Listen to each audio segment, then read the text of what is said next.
As someone who grew up in the 2000s, Skins opened up a refreshing perspective of not only how teens were portrayed on television, but in their depictions of gender that came with an unfamiliar nuance and range that not only felt real, but also felt like something that effortlessly challenged the cultural norms at the time.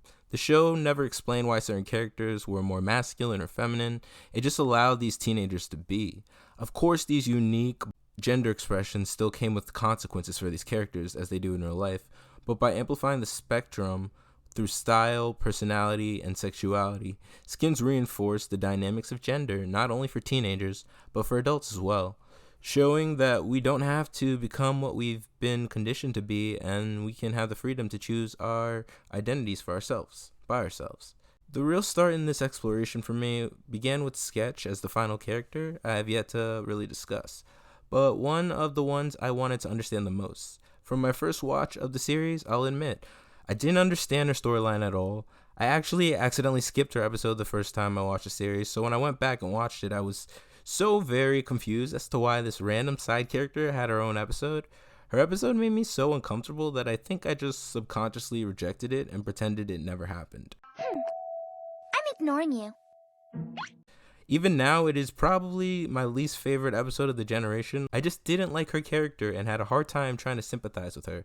But like, for good reason. She was hella unlikable and constantly lied. I mean, the girl was obsessed with Maxie, and not in an innocent high school crush kind of way, but like an actual stalker. So you stalked my whole life on the boardwalk. It's my turn to talk. It's my turn to talk. You stalked my whole entire life, right? And I don't like that. However, as I have grown more over the years, especially now as an adult, I can look back at Sketch's character with more grace.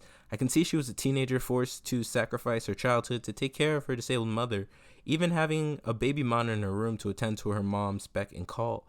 This caused her to not only be socialized poorly in isolation, but to also not have any friends, and through this, not understand healthy dynamics and boundaries in relationships with others.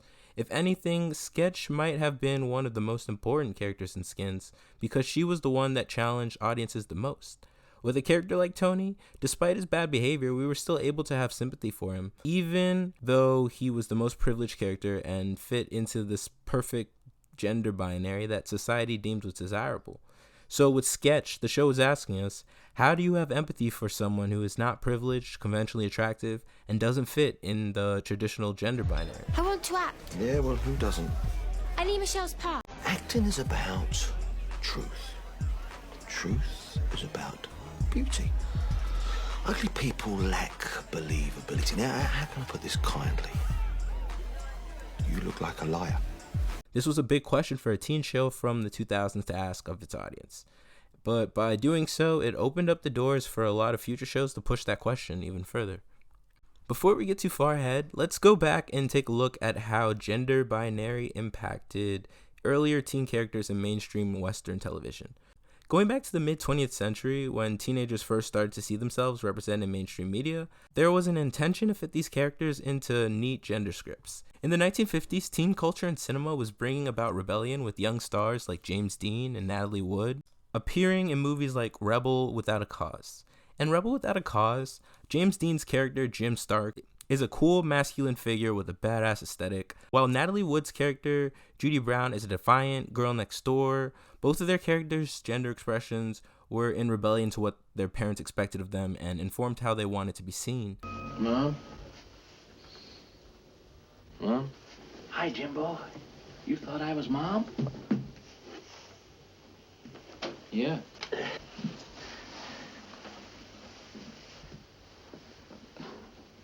Stan, don't. I mean, you shouldn't. Don't. What are you? She eats him alive and he takes it. Things pretty rough for you at home? I'll tell you one thing. I don't ever want to be like him. Chicken? I bet you see right through me, don't you? For Jim, despite the cultural norms, his father appeared submissive to his dominant mother, which made Jim view his father as weak and made him act tough to go against his father's representation of masculinity. This led him to overcompensate to circumvent what he viewed as a non-traditional form of masculinity and search for it elsewhere. However, during this era, kids were meant to be seen and not heard, so Jim, rejecting his father and thus lacking respect for him, defied how teenage boys were supposed to revere their fathers, and instead he went against him. For Judy, her father's image of her became tainted by her growing up and maturing into a woman, which made him view her as a sexualized being, despite her still being a kid. Girls your age don't do things like that. You need an explanation? Hi, rascal. Hi. Girls don't love their father. Since when? Since I got to be 16? Stop that! Sit down! He called me a dirty tramp. My own father. He grabbed my face. He started rubbing off all the lipstick. I thought he'd rub off my lips. And I ran out of that house. Is that why you were wandering around at 1 o'clock in the morning? Similar to Jim, this led her to overcompensate in her femininity as well, dressing more adult-like and engaging sexually with the opposite sex. She doesn't initially even appease Jim like submissive representations of the time period suggest female love interest should do, and instead she pushes him to prove his masculinity to her. This false confidence she adopts defies the expectations of teenage girls of the time, as they were meant to be docile and respectful of their parents, while Judy does the opposite in response to how she's treated. John Plato Crawford, the friend that Jim takes up under his wing, is also depicted with nuance within his gender expression as a reflection of his fractured home life, not having a stable father figure and an absent mother. Well, where's your mother tonight, Plato? She's away. Seems like she's always going away somewhere. She's got a sister in Chicago, and she's gone there for the holiday. Well, where's your father? Well, they're not together, sir. We haven't seen him now in a long time. You ever hear from him, son? I don't think it's right for a mother to go away and leave her child on his birthday. It's his birthday today, sir. Instead of coming across as traditionally masculine, Plato inhabits more traditionally feminine traits, as he's considered more emotional and meek. Due to his lack of a father in his life, Plato looks at Jim as a father figure, as he is more traditionally masculine in a way Plato yearns for. Maybe next summer he's gonna take me hunting with him and fishing. I want him to teach me how, because I know he won't get mad if I goof. His name's Jim. It's really James, but he likes Jim more. With this yearning, there is an underlying subtext within the film that Plato is secretly gay and he has romantic feelings for Jim. However, due to the movie coming out in the 1950s, any gay references would have gone against the Hays Code, which were strict censorship guidelines for Hollywood between the 1930s and 1960s. Within these conservative restrictions, anything graphic, profane, or immoral, which included homosexuality at the time, was kept off screen and relegated to subtext and coded language within movies. So the director and actors were forced to find other ways to portray Plato's affections for Jim, like having Plato have a picture of 1940s Hollywood actor Alan Ladd. James Dean was said to also have told the actor for Plato, Sal Mineo, to look at Jim like he looked at Judy, who played his love interest. To add to it, both James Dean and Sal Mineo were later known to be bisexual, along with the director of the film, Nicholas Ray. So it adds another layer of understanding of the spectrum in which gender and sexuality were seen in Hollywood at the time. Moving away from film and going to television in the late 1950s and throughout the 1960s, the gender norms were much more consistent, with the nuclear family and conservative values at the forefront due to television shows catering less to individualized demographics and more to a Western family ideal. Watching television was considered a family activity at the time. Teen boys like Wally Cleaver from 1957's Leave It to Beaver and Greg Brady from 1969's The Brady Bunch embodied the era's ideal American teenage boy, being generally respectful, masculinely athletic, and dutiful to his parents. While on the opposing end, girls like Marcia Brady, Well, all I hear all day long at school is how great Marcia is at this, or how wonderful Marcia did that. Marcia, Marcia, Marcia! shown as the ideal feminine American teenage girl, being polite and socially smart, while also into stereotypical feminine activities like fashionable clothes and innocent crushes on teenage boys. These archetypes reinforce the idea that adolescence was a performance with tightly scripted roles. Boys concealed emotion, girls deferred to appearance. As the decades went on and teenage media started to expand and transform as teen culture exploded and was deemed profitable by corporations, we began to see a lot more gender variety and overall diversity slowly start to seep into popular teen television. Coming out of the androgyny and free love that defined the hippie culture of the 70s, in the 80s we started to see more depictions of the tomboy on the small screen. Tomboys were girls who dressed like boys or just had more stereotypical male interests. It was seen as a more palatable form of gender fluidity, since many parents saw it as just a phase that their daughters would eventually grow out of. Movies like 1978's Grease, which although took place in the late 1950s, the film related to teenage girls who were struggling with gender expression and were finding a way to rebel against the standards. Fun movie as a kid, as an adult, Danny sucks. Anyway, this tomboy image can be seen in Joe Polniaczek from 1979's The Fact of Life. Is this where I'm supposed to be? Delivery boys usually use the rear entrance. Delivery boy? Give me a break. Is this where I'm supposed to check in? I don't believe this. You don't? I was gonna ask him to the fall dance. Who appeared in the first episode of season 2 in the fall of 1980 as the rebellious new girl. In 1985's Breakfast Club, we see how weird girl Allison Reynolds also fits within this alternative girl archetype, who later becomes more feminine towards the end of the movie and paired in a heterosexual relationship. The Breakfast Club really emphasizes this juxtaposition within the teenage identity of gender expectations amongst all its teen characters, giving a nod to the real teens who were dealing with these same conflicting feelings. Then in the later part of the decade, we saw Darlene Connor from 1988's Roseanne. Darlene dressed more boyish and was into comic books. Her older sister Becky used to call her Butch, as Darlene called her Barbie doll. Here we have a clear-cut distinction between Becky's traditionally feminine look compared to Darlene's. To whom it concerns, Darlene's great with a ball, but guys don't watch tomboys when they're cruising the hall. To whom it concerns, I just turned 13, too short to be quarterback, too plain to be queen. Even in a relationship with David, Darlene was often the more dominant one, where David was submissive. In the late 80s, early 90s, we see the tomboy look elevated by Tori from 1989's Saved by the Bell. She liked motorcycles and wasn't the typical type for a guy like Zach Morris, who was used to dating Kelly Kapowski, an it girl of the era. These characters bent feminine norms, preferring jeans over dresses and having interests outside of the norms, but retained a conventional girlhood at heart. They were allowed boy behaviors to only have their identities reaffirmed as feminine with traditional heterosexual romances as they gradually embraced a more feminine-coded lifestyle. By the mid-90s, writers began mixing gender more fluidly as they stretched and swapped the dynamics of boy and girl style by creating more unisex aesthetics that created an alternative to the mainstream boy and girl gender expressions. Angela Chase, Rayanne Graff, and Enrique Vasquez from 1994's My So-Called Life were friends because they all deviated from the social norm. The show is basically about Angela, who starts the show closer to the traditional gender ideal of a teenage girl at the time as she gets new friends and starts to become more alternative and ditch her old best friend, who is seen as the gender ideal teenage girl. Okay, so I round it, spray it, tease it, freeze it, spike it, shave it, or shove it.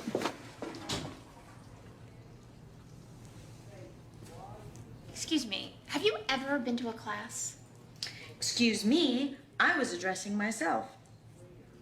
Rayanne is the core of Angela's change and inspires her to step outside the box, as Rayanne is the originator of the non-traditional. It was all around the time of third wave feminism in the early 90s when the Riot Girl movement was taking place. It was culturally pioneered by Kathleen Hanna of the punk band Bikini Kill. The Riot Girl movement was the push for more girls and women in punk and alternative spaces, really gave a lot of girls a chance to access a more traditionally masculine energy while also feeling a sense of belonging. Then, with male characters like Ricky Vasquez, he wears eyeliner and hangs out in the girls' bathroom, so yeah. Ricky is really the first of his kind as this flamboyant Latin teenage boy on mainstream ABC television. He was truly a groundbreaking character to the point where we watched him in real time explore and understand his identity, also trying to explain it to others, flying this plane while building it. But even if I did meet the perfect person, I just think it should be like a miracle. Like seeing a comet. Or just feeling like you're seeing one. Culturally, we see that during this time, men had been dressing feminine and wearing makeup in the mainstream for a few decades, with the emergence of drag culture in the 1960s, and then the 80s glam or hair metal bands alongside people like 80s and 90s figures like Dennis Rodman, David Bowie, Boy George, and Robert Smith. However, by the turn of the century, these representations started to fizzle out of the mainstream and form subcultures. Side note, Kurt Cobain, the rock savior of the early 90s, was often seen wearing dresses and talked about being a feminist and overall sensitive person. Hey, little heavy metal boys, shave your head and wear a dress. Then on the animated side, we got Daria Morgendorf from Daria. And then to top off the day, she sends me home with a pair of fake boobs. Says they'll change my attitude. Boy, she was really trying to make you insecure. I know. If I didn't have such low self-esteem, she might have gotten to me. I don't think your attitude's so bad. You probably only need one fake boob. Who bolstered another mainstream depiction of the sarcastic, apathetic girl, which gives a girl character a chance to carry a dry personality in a way that is not solely masculine. Similar to Daria, Lindsay Weir from Freaks and Geeks also wore her dad's green army jacket everywhere and started hanging out with the freaks who were mostly boys. The only other freak girl was Kim Kelly, who was played more traditionally masculine than feminine despite having a boyfriend. Her curt rudeness and her quick anger made her scary yet fearless in front of anyone. On the boy side, we had characters like Sam Weir, who was less traditionally masculine and had more traditionally feminine traits like his emotional maturity and unusual kindness for a boy of his age. I just really want to be your friend, like before. No. No? No, Sam. You can't break up with me. You're supposed to be nice. That's the only reason why I'm going out with you in the first place. Hey, I am nice. I'm just not having any fun, are you? No. Oh yeah, and this scene. My, don't you look nice?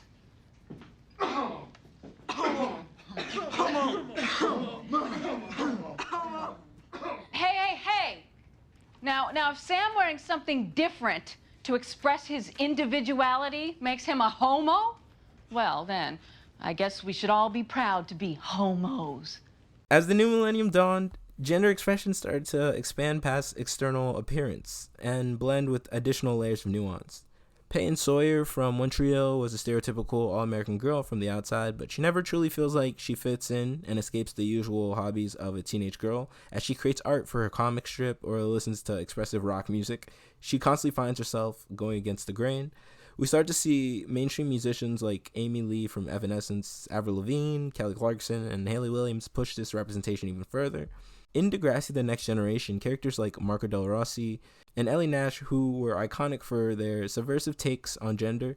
However, they even subverted traditionally feminine girls like Emma Nelson with her stubbornness and problem with authority. Purple Dragon wants this body to sell their product, but not if it comes with this mind. Don't question, just sell. Emma, not here, not now. They say that as long as I wear this dress, I can't have opinions. Exactly. So either shut up or take off the dress. I am not going to shut up.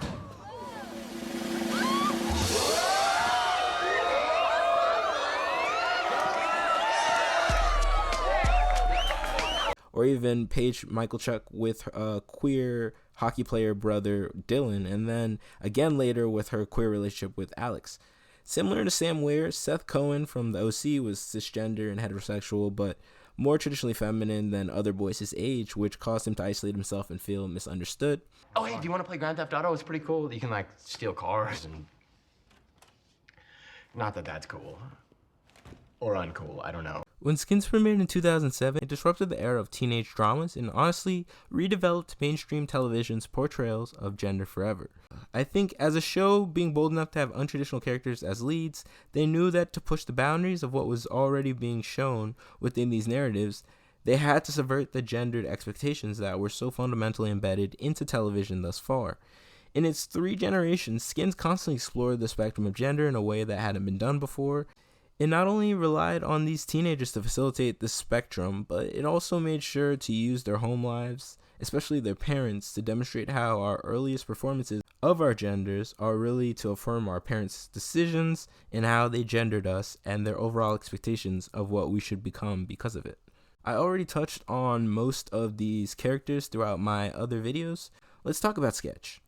Lucy Sketch's early life was defined by caregiving for a disabled mother, thrusting her into adult responsibilities before she could develop a stable sense of self. Losing a traditional sense of childhood fractured the boundary between performance and authenticity. This traumatic experience likely heightened her need for control and care, leading her to stalk a good-natured boy like Maxie.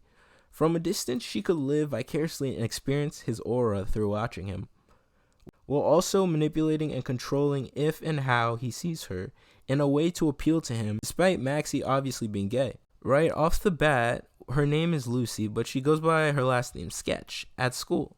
Something that is traditionally done more to boys as nicknames on sports teams or when two boys have the same name in a class.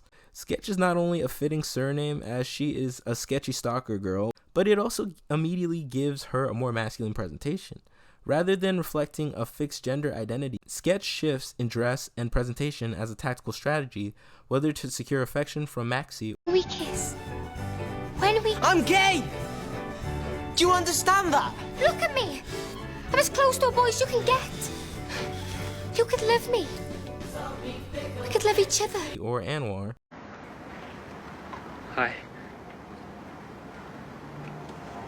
Hi. Can I come in? Well, Maxie says you're a psycho. Thinks I fancy him. I don't. I fancy you. I want to have sex with you. But I can't do it without you, can I? Or to reaffirm her mom's gendering of her as a traditional girl. Sketch's stalking of Maxie, attempted poisoning of Michelle, tying her mom to a bed, and framing of her teacher betray a desperation rooted in attachment wounds and not knowing how to get what she wants without deception.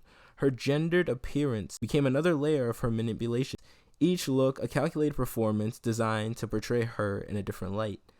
Looking at her home life, we see that to achieve her mother's love, she always had to sacrifice herself to get it. So Sketch sacrificing her identity to win over others is a learned trait. However, at the end of the day, Sketch is not a crazed maniac, but just a traumatized teenage girl who wants to be loved, as seen by her wanting to commit to Anwar at the end of the series, but instead, she gets left behind once again. It feels like Sketch was also very naive, and when she went to kiss Maxie, she thought a kiss would change everything and her dreams would come true and this boy would fall in love with her like a fairy tale. And it's very childlike and naive of Sketch, because when they kissed and she saw nothing happen, it destroyed her world. It destroyed how she thought about everything. And she went to Anwar and gave him her body. She felt, I need to be real with myself. I am a sexual object to these boys. And if that is who I have to be to get the relationship or to get love or to get care, that is who I will be. And she went to his house right after, dressed more feminine and ready to give herself to him despite not actually wanting him. So in the 2000s, when Skins premiered, terms like queer and non-binary were not everyday terms a part of the mainstream cultural lexicon. Queer was more synonymous with its dictionary definition of weird or flamboyant than it was with the general spectrum of non-heterosexual sexuality. Sketch's storyline offered a glimpse of a character experimenting with presentation without the framework to articulate her experience. Viewers today can retrospectively interpret her arc through a non-binary lens, acknowledging the limitations of the era's discourse and celebrating the show's unintentional, ground-laying portrayal of gender diversity. Sketch's fluid presentation embodied many contemporary features of what we now know culturally as gender fluidity. She navigated between masculine and feminine expressions without apparent discomfort in either, demonstrating an early depiction of gender as a continuum rather than a binary. While the show never labels her, her willingness to bind her chest or accentuate it based solely on her romantic target sheds a light on her intuitive nonconformity that predates mainstream understanding of non-binary identities. It also makes me wonder if Sketch stalked Maxie because she also related to being queer and didn't know anyone like that, so seeing Maxie live his truth made her fascinated by him. Again, it's easy to not have sympathy for a girl like Sketch, but I think the whole point is to challenge that notion. Sketch's journey in Skins reveals how trauma, survival instincts, and the lack of cultural language around gender fluidity combine to produce a character who both manipulates and embodies gender performance. Her shifting gender expression speaks less to a scripted love triangle or a forced portrayal of ambiguity, but more of a connection to coming of age in a world not built for you, but still having the courage to explore it to find out who you really are and who will truly accept you for it. Moving on to the spectrum of gender, let's take a look across generations at where each character fits within this gender diversity. In the first generation at the start of the show, Tony and Michelle are the clear-cut archetypes for a traditionally masculine and traditionally feminine girl. For Tony, he doesn't really respect his father, but he and Effie perform to be the traditionally perfect son and daughter until they can't anymore. Michelle has seen her mother with different men growing up, so she is already set up to seek male validation through an overperformance of the traditionally feminine girl. Chris's disease and brother dying made him more sensitive. Sid being at the brunt of his dad's frustration caused him to feel more submissive. Anwar struggling with his spirituality and religion, which causes him to struggle with his inner self. Jal is a disciplined musician that is surrounded by boys and men at home. Cassie isolates herself as she struggles with her eating disorder. Maxie is a gay dancer, and Sketch is her mom's caregiver and dresses traditionally masculine. They all have some complexity to them that allows them to reach into their femininity or their masculinity and access it to help them be who they are. Despite everyone appearing one way at the beginning of the show, by the end we'd seen each character in these moments that were a lot more ambiguous and less traditional. So moving into Generation 2, the characters followed a similar design. More of the characters inhabited many of the traditional masculine traits and feminine traits, with an actual gay relationship this time with Naomi and Emily. I think another thing I liked about Generation 2 was that they didn't try to present traditional masculinity or femininity as the standard, and it was kind of the alternative. By 2009, we had characters in the mainstream like Edward Cullen, who represented a more non-traditional masculinity that adhered to more traditionally feminine traits like emotional maturity. Around the same time, the Hunger Games novels were also gaining popularity, and girls like Katniss Everdeen presented a more non-traditional femininity that adhered to more traditionally masculine traits like being headstrong and stubborn in their pursuits. We also see the rise of women in education and getting degrees at a higher rate than men. So a lot of this was really shaping itself in a new way. So for Generation 2, we can see more archetypal depictions are portrayed within extremes, a shift from the more traditional archetypes. This is seen in the extremes of masculinity, like James Cook, presented as a toxic extreme that without nuance leads his character to destruction. Also with the character like Pandora, who represents a more archetypal depiction of femininity, is presented similarly to Cook as a toxic extreme, leading to her ditziness and a lack of seriousness. Cook lacks stable parents, forcing him to overcompensate in his masculinity as protection, while Pandora's mother was overbearing, forcing her to overcompensate in her femininity as infantilization. This is why when Pandora cheats with Cook, it demonstrates the worst of Cook's domineering masculinity and Pandora's submissive femininity. Freddie and Thomas have more nuanced narratives, with Freddie being more sensitive due to his mother's passing, and Thomas being more emotionally intelligent as a sign of his maturity as a teenage immigrant that helps to support his mother and siblings. With the characters, Effie and Katie both give nuanced portrayals, with Effie presenting a more traditionally masculine take of femininity as she is seen as more dominant and a leader due to her manipulating her proximity to traditional femininity as a way to attract and control others, similar to her brother Tony.